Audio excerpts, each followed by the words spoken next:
बीते दिनों छत्तीसगढ़ के गोंडा गांव जिले के गोलवंड के एकलव्य आदर्श विद्यालय में एक छात्र के फांसी लगाने के मामले की जांच करने प्रदेश कांग्रेस कमेटी के द्वारा गठित 5 सदस्यीय जांच दल गोलावंड पहुंची, जहां टीम के सदस्यों ने मामले की हकीकत जानने का प्रयास किया।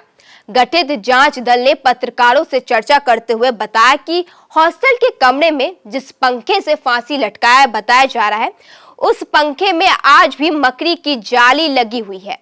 वहीं पंखे को कोई क्षति तक नहीं हुई है, जो कि संदेह को जन्म देता है।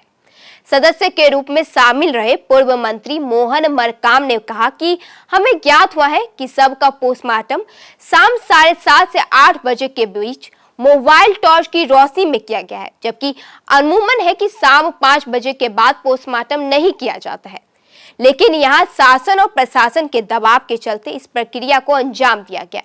यही नहीं कि पोस्टमार्टम के बाद सबको रात भर मचूरी में रखा गया, परिजन को भी नहीं दिया गया और सुबह होते ही एक प्रशासनिक अधिकारी परिजन को एक घर के पास पहुंचकर उन्हें सब जल्दी कफन दफन करने की बात कहते हैं। यहाँ के छात्र छात्राएं चाहे हॉस्टल हो, आश्रम हो, आवासीय विद्यालय हो, कहीं भी सुरक्षित नहीं है।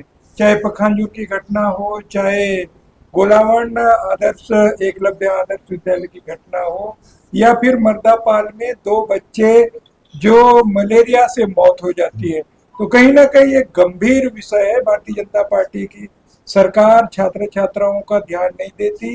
निधन से ये घटना घटी, हमने परिवारजनों से, उनके माता पिता से, भाई से, वहाँ के प्रिंसिपल से, वहाँ के जो रसोईया से, वहाँ के छात्र छात्राओं से हमने विस्तृत बयान लिया। इस बयान से साफ जाहिर होता है कि प्रशासन ने, सरकार ने आनन फानन में इस प्रकरण को निपटाने का प्रयास किया है।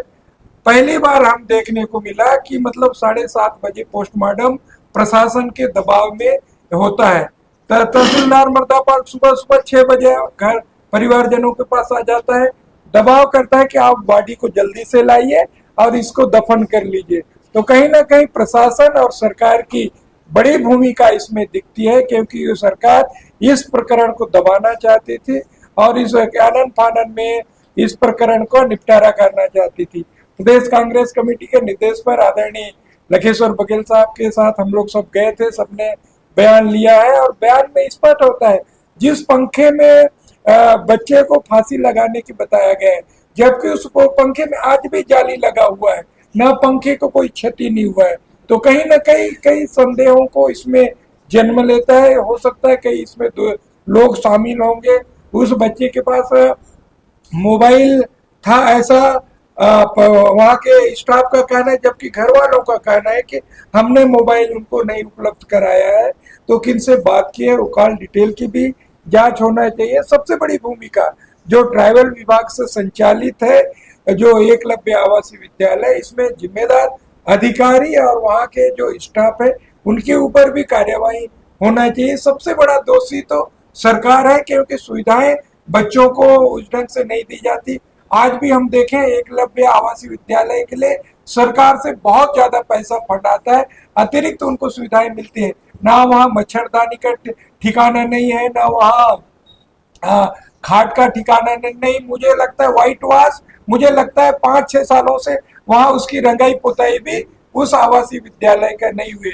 जब केंद्र सरकार, राज्य सरकार पर्याप्त एकलव्य आवासीय विद्यालयों के लिए सुविधाएं उपलब्ध कराती है, उसके बाद भी नहीं है, तो कहीं ना कहीं भारतीय जनता पार्टी के शासन में बुरा हाल है हॉस्टल, आश्रम, छात्रावासों का, जिसके इस ढंग से घटनाएं घटी रही है। इसमें कहीं ना कहीं जो आज तक प्रशासन जागा नहीं है, ना वहाँ के क्षेत्रीय विधायक भी है, मंत्री भी है, उनके परिवारजनों से भेंट करने भी नहीं पहुंचे हैं, ना ही जो मर्दापाल में जो घटना घटी, मलेरिया जैसे हमारी सरकार ने मलेरिया मुक्त बस्तर करने का प्रयास किया था। मलेरिया से बच्चों की अगर मौत हो जाती, इससे बड़ी सरकार को शर्मसार होना चाहिए। एक मलेरिया जैसे कारण बच्चों की मौत हो रही है।